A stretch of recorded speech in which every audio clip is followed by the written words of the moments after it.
a document called a waypoint document. Okay. And a waypoint document is another way to look at a goal. And I've never really been crazy about the concept of goals because they tend to be finite. They tend to be like a year out, and they tend to be unhinged Mhm. from your definition of success. Hello, everyone. Welcome to another episode of Yollab Central. Today, I have with me Chip. Chip, would you like to tell our audience why they should be excited about this conversation today? Well, I'm looking forward to the conversation because there's a couple of good things that I've got to tell. I want to talk about my new book, which is called Small Decisions, Big Shifts, and it's gotten a great reception. We're hearing a lot of really good press on it. The audiobook is about to be released, and I'm pretty excited about that. But what it does is it chronicles my journey over the last, oh God, the last 50 years, and it does it in a way that there's a framework, there's a construct that I use called the 5 C's, and so I'm pretty excited about that. They changed my life, and hopefully they can change the listener's life as well. hmm Okay, now you've got me curious about these five C's that are there that you've come up with the construct, right? But before we get into that, let's just talk about how your journey's been. What have you been doing through life, and how did you get here? That that's a great question, and how I got here over the last almost 70 years is quite a trip. But I've done broadcasting in my career. I've done speaking. I've been an executive coach for the last 27 years. I was a lobbyist for about 10 years before that. I've done all kinds of crazy stuff, and the one thing, if I go back way back, I was expected to work as I grew up. And so high school, I had a bunch of jobs, anything from a elementary school janitorial staff to God, to planting sod and planting trees on landscaping crews. So I always did something, and I think that's held me in pretty good sway. It's been good for my work ethic over the years. Right. So this diverse experience that you got, right? You've been working as an executive coach. So, how does these different experiences add up, right? When you're trying to help other people bring the best out of themselves, right? What's the one thing that you've seen that probably everybody has got messed up at this point? I mean, let's say in the past 7 years, not before that. It's just the paradigm has changed a lot in ever since COVID happened. Yeah, COVID was kind of a weird time. Yeah. Everything went on Zoom and Teams, and Yeah. Zoom and Teams didn't exist before COVID, and and Okay. uh, um, I went from all my coaching calls on telephone or using on my cell phone to, well, and heck, even then it was a landline. Yeah. So how many people have landlines anymore? And so things have changed a lot, but human nature has not. Mhm. And so in working with executives, the one thing that I find most often is that they're stuck in doing. They're stuck in a way of doing. So most people are are compensated. Most people are honored for their way of doing. Right. It's from the time that you grew up. Didn't your Yes. parents, they gave you rewards or gave you at Mhm. least a pat on the back for great grades? So Mhm. that's doing, and it continued in college, and it continued on in the workplace. And people pay you for the podcast. People pay you for different things that you do. Yeah. So, so what I find most common with executives is they fail to move from a way of doing to a way of being. Okay. And very few people take leadership on as a profession. They still think they're engineers or they're salespeople or whatever. They still think they're that, and they don't realize that they've moved, and now their profession is leadership. It's not being an engineer. Okay. Now, for the uninitiated, could you just explain how it is different from doing to being, right? Especially in the leadership sense. Well, there's a couple of symptoms of that. Hmm. The first symptom that is delegation, Right. because people have a very difficult time delegating. About 80% of the 360s that I write, and for your guests that don't know what a 360 is, it's a 360-degree evaluation where you ask people all the way around the person what they Hmm. think of their management style. Hmm. So fully 80% of the 360s I write have delegation as one of the areas for development. Right. Um, and that comes from doing. So we are so stuck in the micromanagement. I mean, that's another symptom is micromanagement.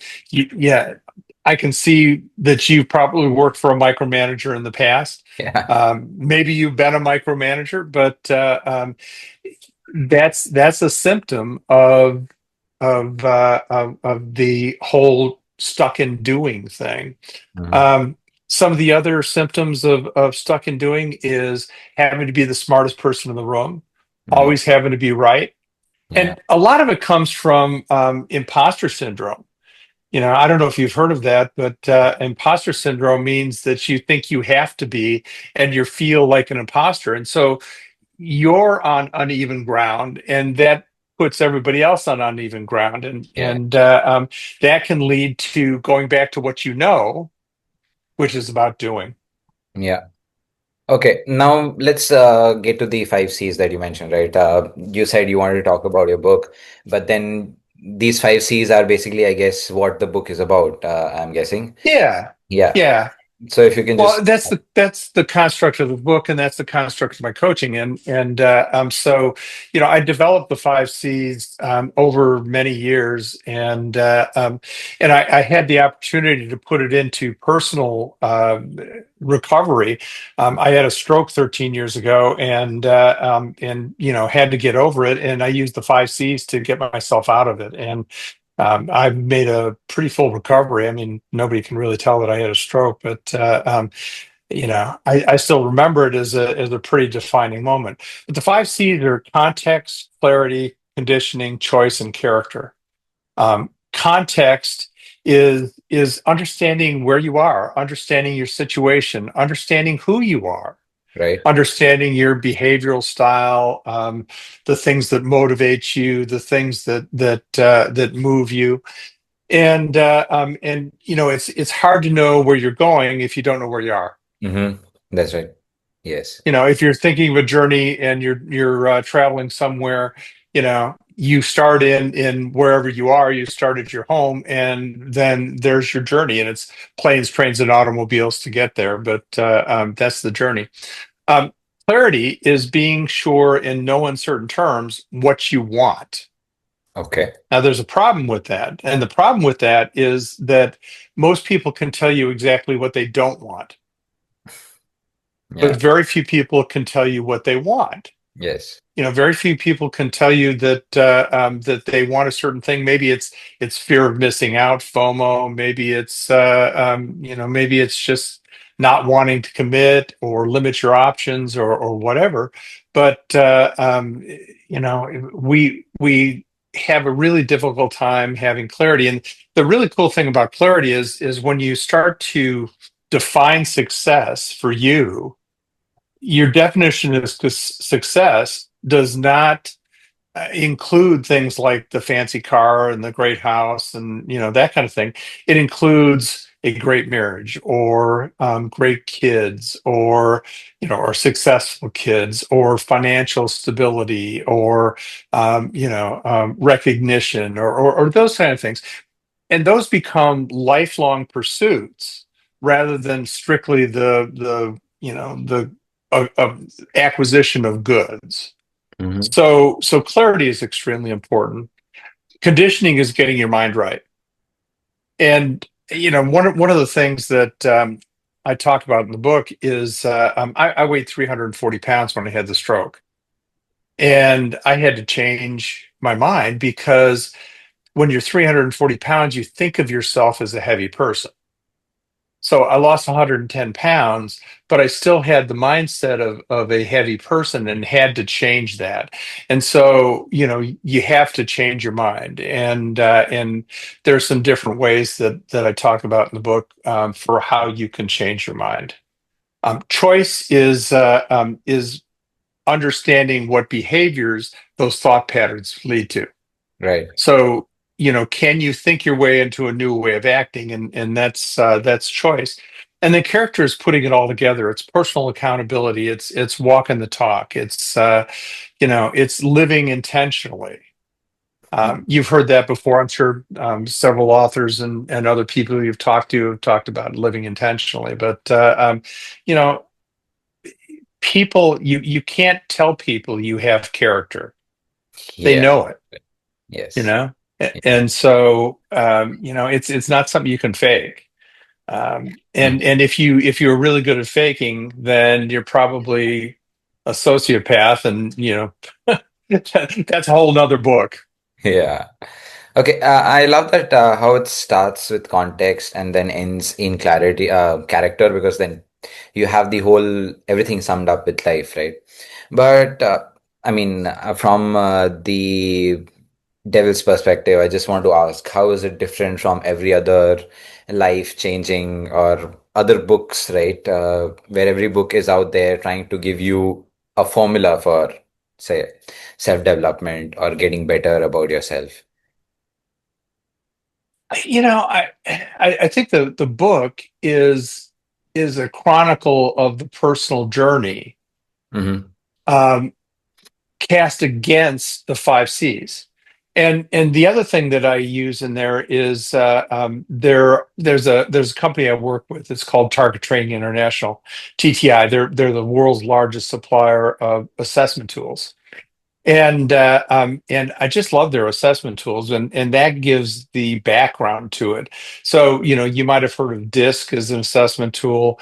DISC talks about behaviors, driving forces as motivators, and the Acumen Capacity Index is based on the Hartman Value Profile, which gets to cognitive thinking. And the model that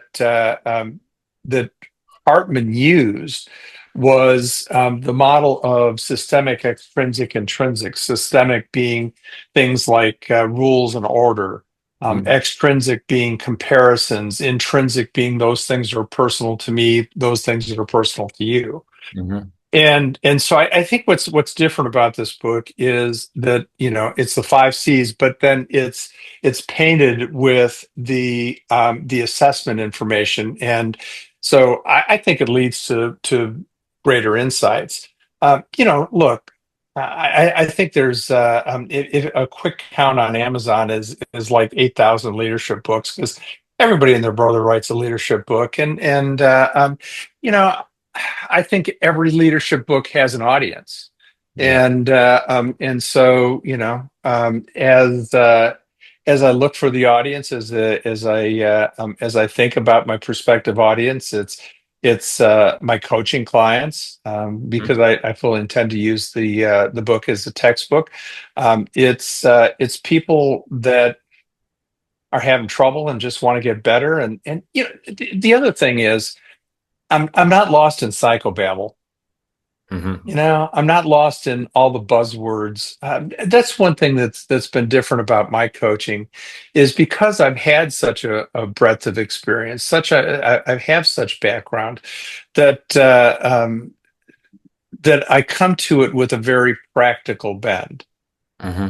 So I'm not talking about all kinds of weird concepts, and hey, there are some people that love that. Yeah. I don't know if you remember a book called The Secret, written Yeah. by Rhonda Yes. Byrne several years ago. Yes. Well, people went gaga over The Secret and Uh-huh. the writing a check to the universe and hoping it'll come back. But some people love that. Yeah. I'm a heck of a lot more practical than that, and I think that's what sets me apart. Okay. Now, over the years, with coaching, right? Meeting all these people that you've if there's somebody who's not worked with you, right? And even though they might not have seen how you work or just want to randomly pick up a tip, right? If there was one tip that you want to give away for like, and if you want to call it free, but then just something that will work for everybody, regardless whether they're in a good situation or a bad situation. Things will just get better if you do something like that. So what would that be? Um, I would have to say, so part of the choice chapter Hmm. is a document called a waypoint document. Okay. And a waypoint document is another way to look at a goal. And I've never really been crazy about the concept of goals because they tend to be finite. They tend to be like a year out, and they tend to be unhinged Mhm. from your definition of success. Okay. So if we define success as freedom, financial freedom, and great family, and things like that, those are those lifelong indicators. And if we don't have waypoints, so a waypoint in navigation is a turn. It's like if you're flying through the air from here to Delhi. You're not going to fly directly from here to Delhi. Probably going to go over the polar cap or something Yeah. like that, and so you have waypoints that are turning points. So the waypoint document is a way to plan the actions and the behaviors that you want to carry out. Hmm. So I'll give you a great, for instance. Years ago, after starting the business and living way above our means, we were in pretty soul crushing debt, and I knew what I wanted. I wanted to be out of debt.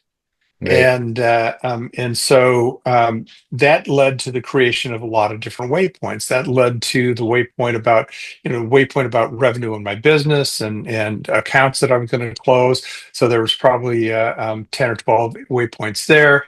Then on the personal side, it's how do you wrap up that debt? How do you discharge it? How do you find ways of either refinancing or getting out of debt? And I think all in told, there was about 25 or 30 waypoints that had to be set. And it was over 7 years, but it took 7 years to pay everything off. And I did.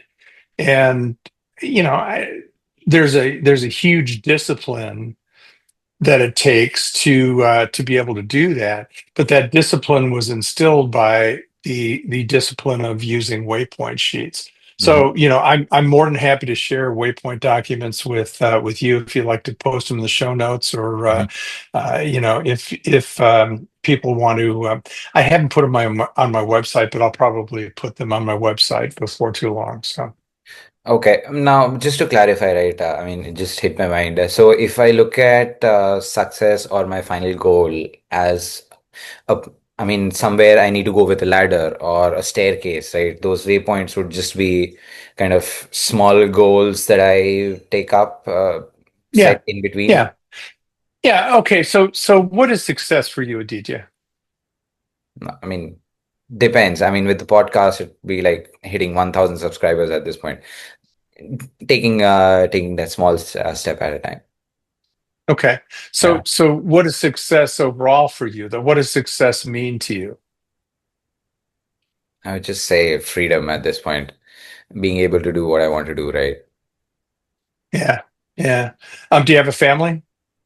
I mean, I have my parents and I have a brother. I will be getting married very soon. So yeah, Hey, congratulations. thank you so much. So what do you hope for your marriage?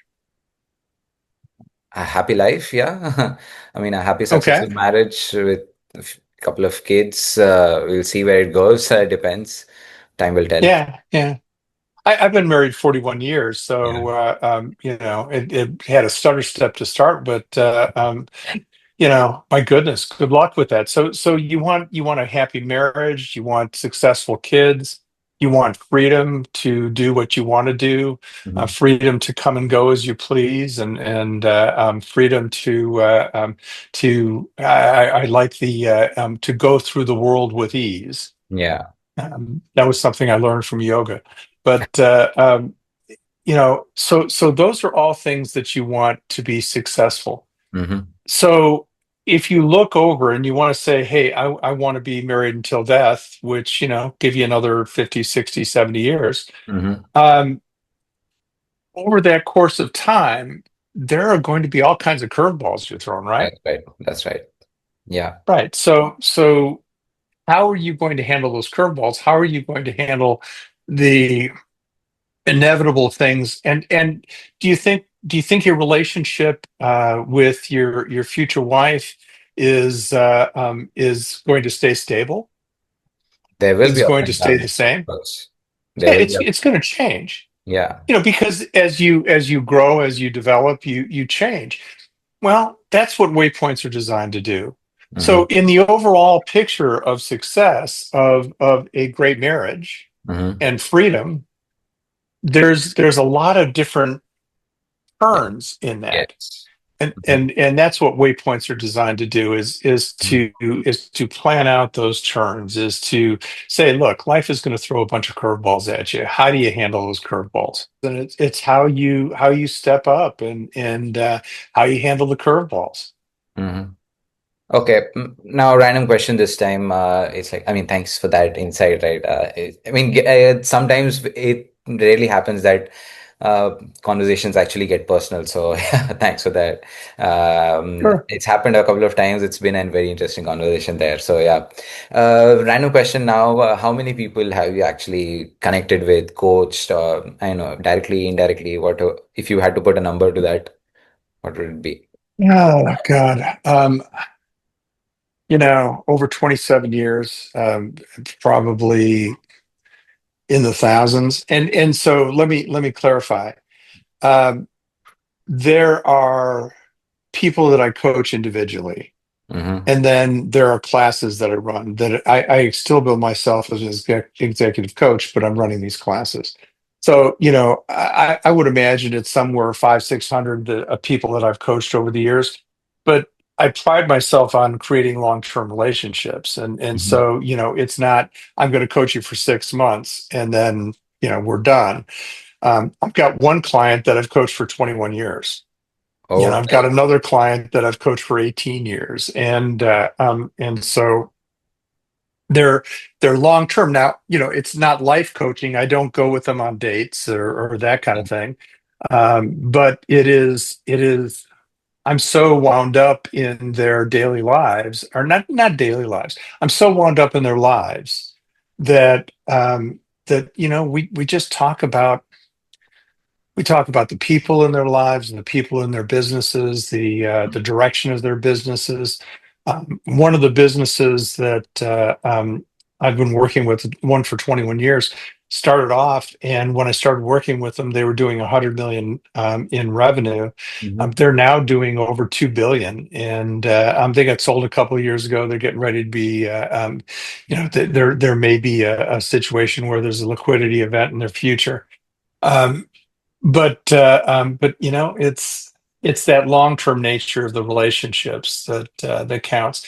And then I run classes there. There's a company called Haskell, which is a design build construction firm in Jacksonville, Florida, and they also have locations all over the world. I was in Singapore and Malaysia this summer with them, and I've run this thing called Leadership Series for them. And over 17 years of running the course, there's been over 300 graduates. And yeah, I think about 175 are still with the company. And a lot of them are vice presidents at this point, or are moving up the chain. So, you know, that's kind of my legacy is the people that I've worked with through that. So yeah, it's probably a couple thousand people. Mm-hmm. Okay, now again, I'll have to go. One last question. I just so these so many people that you've connected with. What were the means of connection, right? Did you get all your clients through referrals? I mean, you got one and then another referred to you, or did you just go out into the world, say on LinkedIn? I don't know if LinkedIn was there 20 years ago, but then at least it was there 15 years ago, right? But then there was Facebook and everything else. But what was your medium of choice? Going on offline events, connecting, networking, something of that sort. Yeah, I tell you, the world has shifted. Yeah. And when I was growing up in sales, sales was picking up the phone or Yeah. dropping into an office and having face to face. It wasn't conference calls. It wasn't certainly wasn't Zoom or Teams. They were yeah, it was a lot different. And so when I started my business in 1997, Hmm. and it was all hand to hand combat. Yeah. It's and it I don't think the world has changed a lot. Hmm. The communication modes we use are different. I mean, can you actually believe I'm talking to you? You Yeah. know? I mean, Yeah. think about that. In what world would we have met? Yeah, of course. I mean, this is highly unlikely that you would have met anywhere in a different circumstance. Yeah. In the old days and in networking, and I hope we can be friends after this one. And I'd be more than happy to help you with your business and just you're more than welcome to reach out. Um, it was how do you know who you know? And I had a very interesting way of getting referrals. I think warm referrals are better than cold referrals and certainly Yeah. better than cold calls. And so I would ask clients after they've worked with me for a while to provide me two referrals, two people that I can talk to that they would like me to talk to. Hmm. And they would do it. Yeah, And not everyone would do it. Not everybody that's would right. take the time. The other way was I used this thing called the 5 by 5 system. Mhm. So I would go to somebody and I'd meet him and we'd talk and I'd say, okay, so who are the 5 people I need to know? What are their phone numbers? And would you mind if I call them? Hmm. So I got 5 names, and so I worked on those 5 names, got meetings with those 5 people, and then I asked them the question, who are the 5 people I need to know? And sometimes they were intersecting, but you end up with 25 people. Yeah, that's right. And then you go to those 25 people. And after about 3 months of doing it, I ran out of time to contact all the people because it had mushroomed, Yeah. and I just had all kinds of people. So I don't think I think the method is different now. I think you still have to do the same thing of saying, who can I reach out to? Who can I talk to? Social has made it easier. Yeah. LinkedIn has made it easier. Um, LinkedIn is made it easier to broadcast your message. Um, it- I think people hear what they want to hear, and I don't spend my days scrolling LinkedIn. But Podmatch, the way we met, Yeah. is a great example of a kind of like a I don't want to call it a dating site, but it's a way for guests like you to or hosts like you to get in touch with guests like me, and Yeah. I think it's a fascinating site, but it's it still isn't taking the place of me sitting and talking with you and having a great conversation. That's right. Yeah, that's true. I mean, I will have to try that out, man. The 5 by 5 that you mentioned, right? This sounds very interesting. Try going talking to somebody and then asking them who are the 5 people I need to know. This is definitely something that I'm going to do the next time. Thank you so much for that. So yeah, Chip. So before I close this conversation, thank you so much for being here. Thanks for joining me in on this conversation. Uh, Okay, let's not ask you who are the 5 people I should reach out to, but if people had to know about, if people had to know you, right, how would they know more about you? Well, you can go to my website, scholzassociates.com, all spelled out. Schold is Scholz. My book is currently on Amazon. My audio book will be on just about every major platform except Amazon. So, Nook and Walmart and audiobooks.com and things like that. It'll be there probably in the next week or 10 days. It was just released. And I'm really proud of the audiobook. I read it, and so, you know, I think I have a pretty good voice, and so yeah, I think it'll be good. Um, and if you go to my website, you can find my phone number and give me a call. All right. I'm pretty open. So Thank you so much once again, Chip. This conversation has been all around the place, but yeah, I love free-flowing conversations like these where you just don't know where you will be ending up. So thank you so much for that, and I'm sure the audience will take a lot from this one. So to the audience who's been watching and listening, do leave a like if you like what we talked about. The comment section is open for questions, suggestions, perspectives, and yeah, any queries that you have. And don't forget to subscribe before you close the window itself. Thank you so much for joining in, sure. and thank you so much, Chip. Well, and just let me say thank you very much. You've been a great host, and you ask really great questions, and thank you. It's been a pleasure. It really has been. Thank you so much. Means a lot, Chip. Thank you so much.